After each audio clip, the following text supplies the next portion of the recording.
So sitting here with the car at idle, it's like 80 degrees on the floor. Get up into my duct, it's in the 80s, about 100 at the filters, you know, around in this area, 110.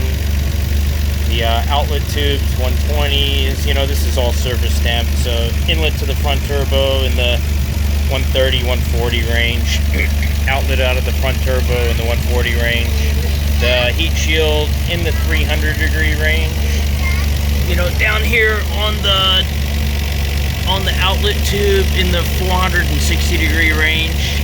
Then you got the, you know, the rear turbo, which is so damn close, 165, 160. So the heat shield on the rear turbo in the 300 degree range. The rear turbo in the 150 range. You know, the outlet, the inlet into the rear turbo in the 160 degree range.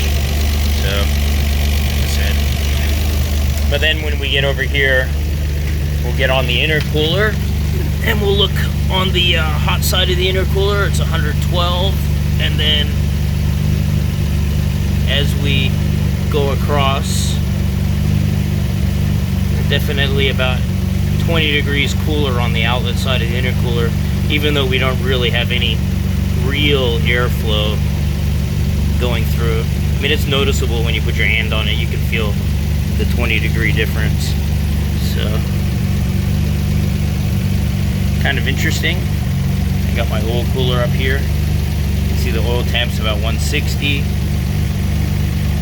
150 on the outlet, and the water temp across the radiator. Like I said, the car's running right about 180 or so right now, so 176.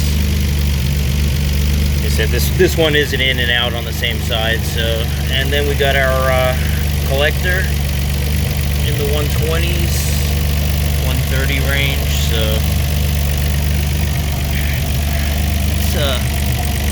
it's still in the 120 range back there. Fuel temp in the 100 degree range, 120 down there. I wonder what it says actually for fuel temp. What does it say? And it says 86 degrees for fuel temp. Alrighty, it's like I said, the car's up to operating temp, and I have not showing any oil temperature. Alright.